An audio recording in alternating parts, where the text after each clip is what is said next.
दूसरे के लिए गड्ढा खोदने जाओ तो खुद ही उसमें गिरने का खतरा रहता है। चीन ने भी भारत के लिए गड्ढा खोदने की कोशिश की थी टनल बोरिंग मशीनों को रोककर, लेकिन अब वही चाल उसके लिए उल्टी पड़ गई है।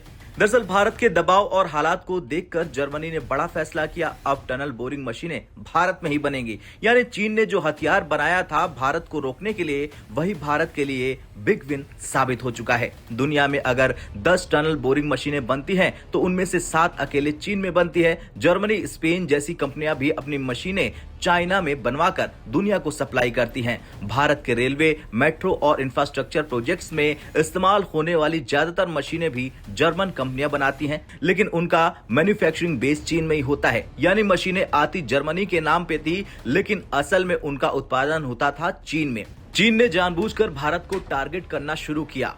पोर्ट पर टनल बोरिंग मशीनों को क्लियरेंस नहीं दे रहा था। कोई ऑफिशियल बैन नहीं लगाया, लेकिन कस्टम क्लियरेंस रोककर भारत के प्रोजेक्ट्स को अटका दिया। बुलेट ट्रेन के लिए 3 मशीनें आनी थी, वे भी बंदरगाह पर अटक गई। इससे भारत के मेट्रो, रेलवे और अर्बन डेवलपमेंट प्रोजेक्ट पर बड़ा असर पड़ा था।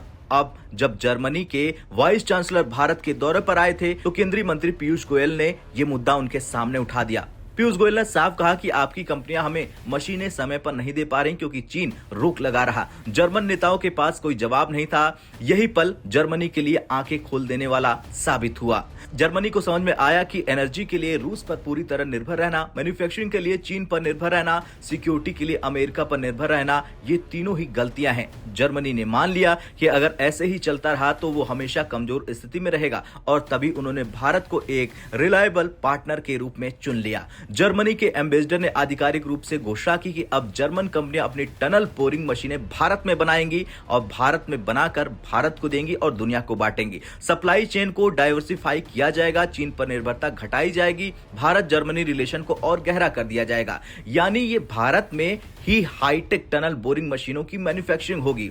अब आप कहेंगे कि टनल बोरिंग मशीनें क्या हैं? दरअसल टनल बनाने के 2 तरीके होते हैं। पहला, पुराने जमाने का तरीका, मजदूर पिकैक्स और हथौड़ों से खुदाई करते हैं। दूसरा है मॉडर्न तरीका, टनल बोरिंग मशीनें इस्तेमाल की जाती हैं। ये मशीनें बेहद विशाल होती हैं और चट्टानों को काटकर बहुत तेजी से टनल बना देती है। हर टनल का डायमीटर अलग होता है, इसलिए हर प्रोजेक्ट के लिए नई मशीन डिजाइन करनी पड़ती है। एक टनल बोरिंग मशीन बनाने में लगभग 80 करोड़ रुपए का खर्च आता है। इसी वजह से इनका उत्पादन करना आसान नहीं है, बल्कि हाईटेक और कैपिटल इंटेंसिव काम है। 2000 के दशक में चीन ने रणनीतिक कदम उठाया। टनल बोरिंग मशीनों के लिए पार्ट्स और इक्विपमेंट बनाने पर जोर दिया, स्किल्ड लेबर और बड़े मैन्युफैक्चरिंग यूनिट्स खड़े कर दिए। नतीजा ये हुआ कि दुनिया की बड़ी कंपनियां मैन्युफैक्चरिंग बेस चीन में आ गई। धीरे धीरे चीन ने इसे खुद भी सीख लिया और अब उसकी कंपनियां जैसे कि सैनी दुनिया की तीसरी सबसे बड़ी हैवी इक्विपमेंट निर्माता है और टनल बोरिंग मशीन की दिग्गज सप्लायर है। भारत में भी टनल बोरिंग मशीनों की मांग बहुत बड़ी है। Delhi metro, Mumbai metro, Kolkata metro, bullet train, highway और रेलवे टनल। लेकिन भारत को मजबूरी में ये मशीनें चीन से मंगवानी पड़ती थी, भले ही वो जर्मन कंपनी के नाम पर क्यों ना हो। गलवान घाटी विवाद के बाद चीन ने मशीनें रोक दी थी। यहीं से भारत और जर्मनी को बड़ा सबक मिला। अब हालात बदल चुके हैं। जर्मनी ने साफ कर दिया कि सभी अंडे एक ही टोकरी में नहीं रखे जाएंगे। भारत एक भरोसेमंद पार्टनर है, जहां मार्केट भी है और रिश्ते भी मजबूत है। अब टनल बोरिंग मशीनें भारत में बनेंगी, जिससे भारत को सीधा फायदा होगा। इसके अलावा जर्मनी ने भारत के साथ डिफेंस कॉर्पोरेशन भी गहरा करने की बात कही, खासकर प्रोजेक्ट 75I जैसे नेवी प्रोजेक्ट्स में। चलिए अब जानते हैं भारत के लिए फायदे क्या हैं। भारत के लिए कई फायदे हैं, जैसे इंफ्रास्ट्रक्चर प्रोजेक्ट में मशीनों की टाइमली सप्लाई होगी, मैन्युफैक्चरिंग का इकोसिस्टम भारत में विकसित हो जाएगा, रोजगार और हाईटेक इंडस्ट्री को बढ़ावा मिलेगा, चीन पर निर्भरता घटेगी, भारत जर्मनी स्ट्रेटेजिक पार्टनरशिप और मजबूत हो जाएगी।